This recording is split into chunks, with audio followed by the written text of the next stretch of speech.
नमस्कार साथियों, SL classes study point पर एक बार पुनः आप सभी का हार्दिक स्वागत है, अभिनंदन। साथियों, आज क्लास स्टार्ट करने से पहले एक बहुत अच्छी और एक खुशखबरी मेरे सभी भारतवासियों को देना चाहता हूं कि आज 22 जनवरी के दिन भगवान श्री राम का जो विराजमान, एक बार पुनः अगर एक तरीके से कहें कि 14 साल का वनवास और लंबे समय का एक वनवास कह दें या फिर कहीं अज्ञातवास कह दें या कैसा कुछ भी कहें, तो होने के पश्चात आज भगवान श्री राम वापस अयोध्या पधारे हैं। और इसके उपलक्ष्य में आप सभी देशवासियों को मैं हार्दिक शुभकामनाएं और अभिवादन करता हूं। भारत के माननीय प्रधानमंत्री श्री माननीय नरेंद्र मोदी जी के आग्रह पर अपन सभी ने आज के दिन को एक दीपावली मनाने का मतलब एक भारतीय होने के नाते दीपावली मनाने का पूर्ण रूपेण संकल्प लिया है और उसके साथ में अपन आज खड़े उतरे हैं। तो ये बहुत अच्छी खुशखबरी है अपने सभी देशवासियों के लिए और बहुत अच्छा एक संकल्प है जो अपन सभी देशवासी लेके चले हैं। और इसके साथ साथ अगर आपको कहें कि सर जी आपने इस क्लास से पहले कुछ धर्म की बात की, मैंने किसी धर्म की बात नहीं की, मैंने भगवान की बात की, मैंने भगवान राम की बात की और एक हिंदुस्तानी होने के नाते मैंने इसकी बात की। और आप सभी को शुभकामनाएं। अपन दीपावली की शुभकामनाएं देते हैं, अपन होली की शुभकामनाएं देते हैं, हम यहाँ पे राजस्थान के अंदर आखा तीज की शुभकामनाएं देते हैं। उसी प्रकार एक देश के माननीय प्रधानमंत्री के आग्रह पर मैंने आपको सबको भगवान श्री राम के आगमन पर शुभकामनाएं दी। ठीक है, क्योंकि कहा ही जाता है लंबे समय से कि शिक्षक की कोई जाति नहीं होती, शिक्षक किसी धर्म का नहीं होता, किसी जाति का नहीं होता, वो शिक्षक होता है। और शिक्षक के सामने सभी लोग बैठते हैं, वो किसी जाति या किसी संप्रदाय के नहीं होते, उसके विद्यार्थी होते हैं। ठीक है, तो इन सभी बातों के साथ में आज अपन इस क्लास का आगाज करते हैं और इस क्लास को आगे बढ़ाते हैं। अपन 10वां पाठ, जो अपना 10वां पाठ है मानव नेत्र और उसका रंग बिरंगा संसार, पहला जो पार्ट था उसके अंदर अपन ने मानव नेत्र के बारे में पूर्ण रूप में डिस्कशन कर चुके हैं। और आज की क्लास में अपन भगवान श्री राम के आगमन पर पार्ट दूसरा लेके आए। शनिवार और रविवार 2 दिन अपनी क्लास हुई नहीं। ठीक है, और आज के रात्रि के समय हम प्रोग्राम पर ही जाएंगे और अच्छे कीर्तन भी करेंगे, सब कुछ करेंगे। उससे पहले बढ़िया तरीके से क्लास देख लो। और ये क्लास अपलोड हुई उससे तो तब तक 11 तक समथिंग अपने भगवान श्री राम का वो जो विराजमान है वो हो गया होगा। क्लास अपलोड पर निर्भर करता है साथियों। ठीक है, तो कहने का मतलब ये है कि आज की क्लास के अंदर अपन पढ़ेंगे दूसरा पार्ट और उसके अंदर जो रंग बिरंगा संसार के बारे में जो भी बात कही है, तो रंग बिरंगे संसार से लेकर जो भी है चीजें हैं उनके बारे में अपन डिस्कशन करेंगे और बहुत अच्छे तरीके से करेंगे। शब्दों पे मत जाइए, जो चीज समझाने की कोशिश कर रहा हूं उस पर जाइए, अच्छे से समझ में आ जाएगी। और ये मत सोचना कि वो कपड़े पहने वो पहने, ये कोई बात नहीं है। ठीक है, क्योंकि सब अपने अपने स्तर पर सब होते हैं और वो उनका जो एक खुद का होता है। आप वो मत लीजिए, वो ये लीजिए कि सर कितना ज्ञान देता है। क्यों कहते हैं कि मतलब साधु होता है उससे मतलब कभी जाति मत पूछिए। ठीक है, उसके ज्ञान के बारे में पूछिए। ठीक है, इसी प्रकार जैसे तलवार होती है उसके मयान के बारे में कभी मत जानना चाहिए, उसकी तलवार की धार कैसी है उसके बारे में अपन हमेशा देखते हैं। ठीक है, तो कहते हैं साधु की कोई जाति नहीं होती, उसी प्रकार शिक्षक की भी कोई जाति नहीं होती। ठीक है, तो देखते हैं आज की क्लास में क्या है, क्या कुछ बात है। देखो प्रिज्म, और इसके अंदर बहुत सारी चीजें आप हमेशा की लाइफ में मानव जीवन में आप देखते हैं, वही चीज अपन अपन करते हैं आज की क्लास का आगाज। प्रिज्म और प्रकाश का अपवर्तन। जैसे देखो प्रिज्म के 2 त्रिभुजाकार, मतलब एक त्रिभुज का आकार होता है। प्रिज्म आप देखोगे तो इस तरीके का सर्कल बनेगा, इस तरीके का सर्कल बनेगा, उसके अंदर पीछे की तरफ भी उसी प्रकार का उसी प्रकार का आकार होगा। ठीक है, तो त्रिभुजाकार आधार तथा 3 आयताकार पार्श्व पृष्ठ होते हैं। 3 आयताकार पार्श्व पृष्ठ इसके अंदर होते हैं प्रिज्म के अंदर। ठीक है, प्रिज्म का कोण क्या होता है? प्रिज्म के ऊपर की तरफ, जहां पर प्रिज्म का ऊपर की तरफ से कहते हैं त्रिभुज का एक ऊपर कोण। ठीक है, इसी प्रकार त्रिभुज के भी ऊपर की तरफ क्या होता है, दो पार्श्व फलकों के बीच में एक कोण उपस्थित रहता है, उसको ही अपन क्या कहते हैं, प्रिज्म कोण कहते हैं। आगे देखना विचलन कोण, आपतित किरण तथा निर्गत किरण के बीच का कोण, मतलब देखो ये आपतित किरण और ये निर्गत किरण, इन दोनों के बीच का जो कोण होता है ये वाला, इसको ये अपन क्या कहते हैं, विचलन कोण कहते हैं। क्या कहते हैं, विचलन कोण कहते हैं। उसके बाद में देखना बहुत सिंपल सी चीजें हैं, सारी चीजें लिखी हुई है, कोई दिक्कत नहीं है, और पीडीएफ के अंदर पूरा विस्तृत मिल जाएगा। कांच के प्रिज्म द्वारा श्वेत प्रकाश का विक्षेपण किस तरीके से होता है, श्वेत प्रकाश का विक्षेपण होता है। यहां पर ये सीधा प्रश्न पूछा जाता है कि प्रिज्म के अंदर कौन सा मतलब जो होता है वो कौन से मतलब उसके रंग होते हैं प्रिज्म के अंदर, तो प्रकाश होता है श्वेत प्रकाश जिसको कहा जाता है, उसके अंदर 7 प्रकार के रंग इसके अंदर उपस्थित रहते हैं, ठीक है, जिसको विबग्योर कहते हैं, विबग्योर, ठीक है, 7 रंग होते हैं। इंद्रधनुष के अंदर वही 7 रंग होते हैं, प्रिज्म के अंदर भी वही 7 रंग बनते हैं। लाल प्रकाश सबसे कम होता है और बैंगनी प्रकाश वो होता है सबसे अधिक, ये प्रश्न पूछा जाता है एग्जाम में, ठीक है। लाल प्रकाश होता है वो सबसे कम होता है, बैंगनी प्रकाश होता है वो क्या होता है, सबसे अधिक होता है।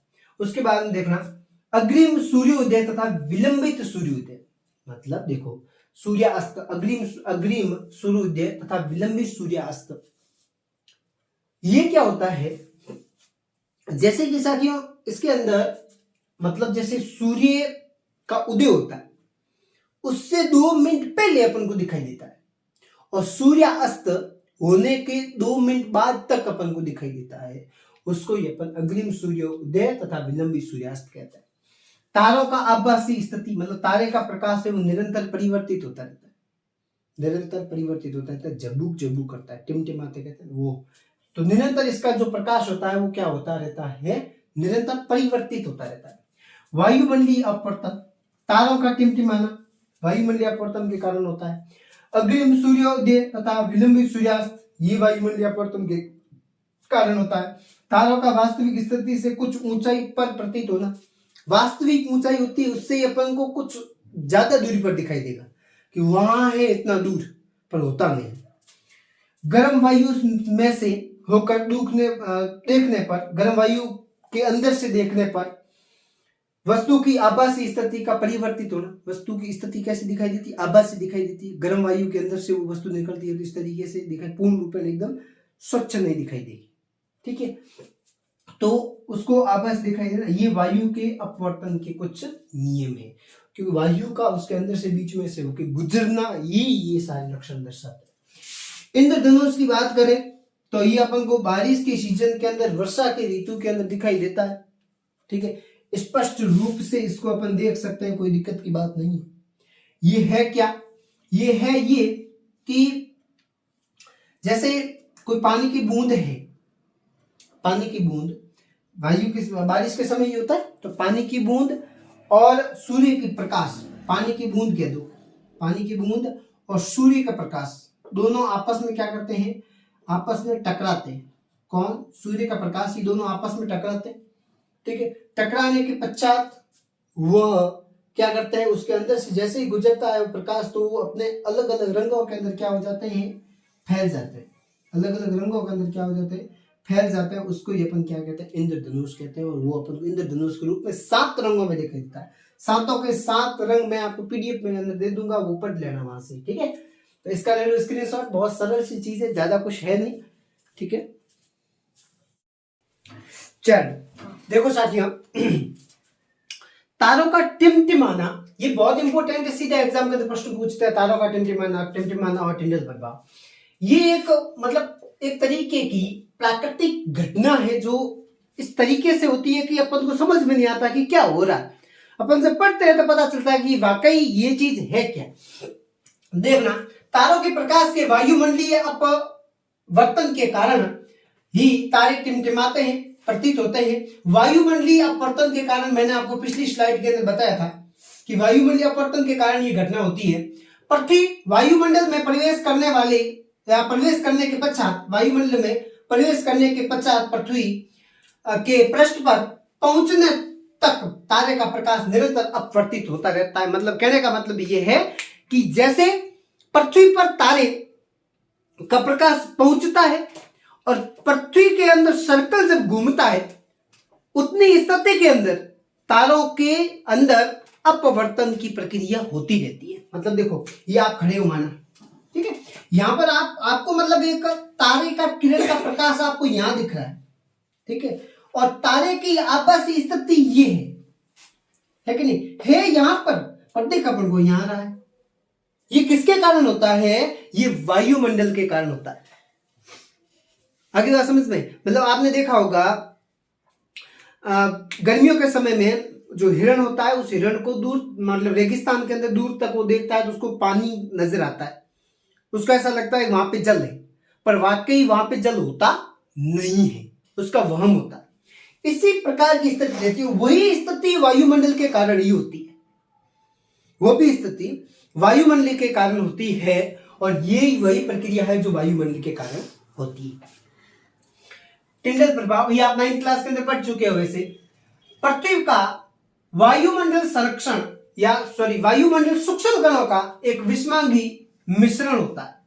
पृथ्वी का जो वायुमंडल होता है उसके अंदर छोटे छोटे सूक्ष्म कण उपस्थित रहते हैं, उसके अंदर छोटे छोटे सूक्ष्म कण उपस्थित रहते हैं। इन कणों में धुआं, जल की सूक्ष्म बूंदे, धूल के छोटे छोटे निलंबित कण तथा वायु की अणु सम्मिलित रहते हैं, ठीक है। जब प्रकाश महीन कणों से टकराता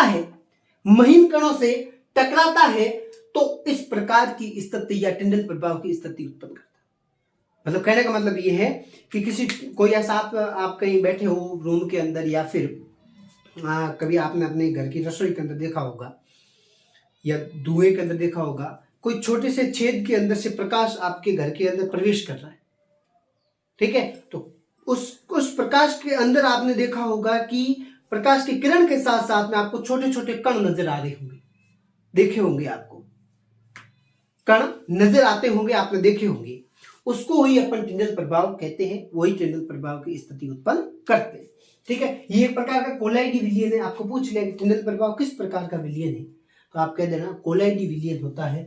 और कोलाइडी विलयन कणों के द्वारा प्रकाश के प्रकीर्णन की परिघटना इसके अंदर होती है, प्रकाश के प्रकीर्णन की परिघटना इसके अंदर उपस्थित होती है। ये भी अगला प्रश्न है, ये भी सीधा एग्जाम के अंदर पूछते हैं कि जो स्वच्छ अपना आकाश होता है, आकाश नहीं आकाश है, इस आकाश का रंग नीला क्यों होता है?